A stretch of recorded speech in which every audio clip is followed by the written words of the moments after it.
দেশি মুরগি পছন্দ করি বলে কি এতগুলো দেশি মুরগি নিয়ে আসা লাগে। দেহ তো কতগুলো দেশি মুরগি নিয়ে আইছে, বলাই যায় না কোনো কিছু পছন্দ করি, সাথে সাথে অনেকগুলো নিয়ে আসে। আজকে একটু লতি আনতে বসছিলাম আর এত সুন্দর লতি নিয়ে আইছে, আমি তো সোজা ফিদা হয়ে গেলাম। এই যে লতিগুলো একদম তাজা তাজা ফ্রেশ ফ্রেশ। কার পছন্দ আমার মতো লতি? কে কী দিয়ে খেতে বেশি পছন্দ করেন?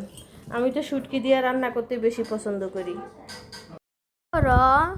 লতি কাটি, লতি কাটা একটা সুন্দর টিপস দেখায় দেই। হ্যাঁ দেখো, এইভাবে যদি লতি কাটে তাহলে অনেক সহজ হয়। যে তারের জালি আছে না, হ্যাঁ তারের জালি দিয়ে এভাবে পরিষ্কার করে ফেলবে, সহজে লতি পরিষ্কার হয়ে যাবে। এই যে কি সুন্দর ক্লিন, আবার কষ্টও কম হয়, কাজও খুব দ্রুত হয়। এই যে আমি কতগুলা কেটে ফেললাম, দেখছো? এই দেখো, এই দেখো খুব সুন্দর হয়েছে না? হ্যাঁ, এইভাবে লতি কাটলে অনেক সুন্দর হয়, তাড়াতাড়ি হয়।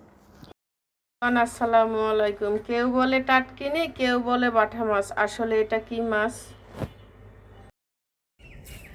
আমার ছেলেটা আরাম আয়েশ করতেছে, দেখো কি সুন্দর বেঞ্চ, প্রকৃতির মাঝে বেঞ্চ পাইছে আর বেঞ্চে সে শুয়ে আছে।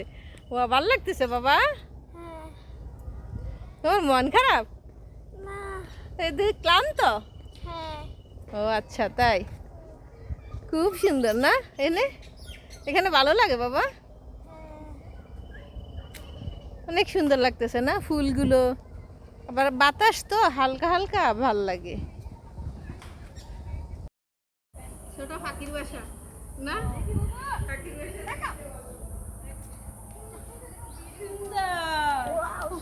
অনেক সুন্দর, ছোটর মধ্যে। আসো, দরজা দিয়ে আসো, ছোট্ট একটি ঘর। আসো, এদিক দিয়ে আসো। ওয়াও, দূরে যাও। ঠিক আছে, কাছে এলো তো। ঠিক আছে।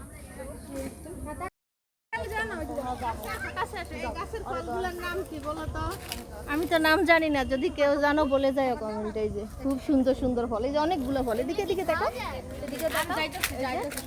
এই যে দেখছো, দেখতে লটকনের মতো, জানি না এটা লটকন কিনা। মা ছেলে বিজনেস ক্লাসে বসে আছি, আমার ছেলে বলছে আমরা নাকি বিজনেস ক্লাসে বসে আছি, তাই অনেক সুন্দর একদম আরামসে ঢোল দিচ্ছি মা ছেলে বিজনেস ক্লাসে। বিজনেস ক্লাসের সিটের মতো মনে হচ্ছে, তাই সে বিজনেস ক্লাস বলছে।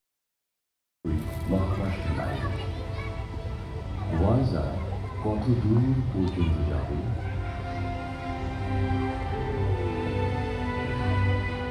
হাজার হাজার কোটি কিলোমিটার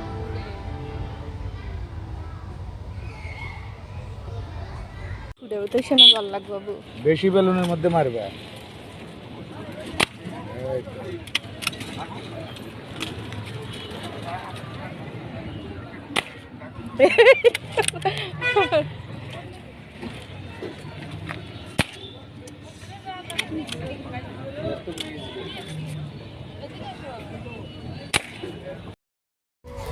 এর অর্থ আমরা মহাশূন্যের ইতিহাস চোখের সামনে দেখতে পাই। নক্ষত্রের আলো আমাদের সূর্য অতীতের মহাশূন্য দেখায়। এটি কি রহস্যময় নয়?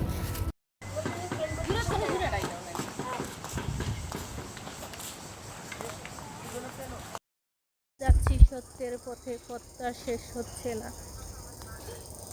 চলছে গাড়ি।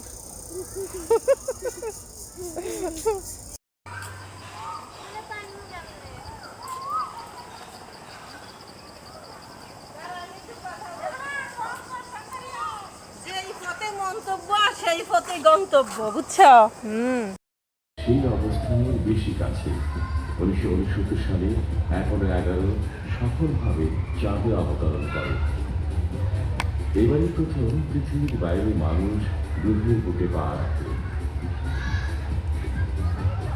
চাঁদের অস্তিত্ব রহস্য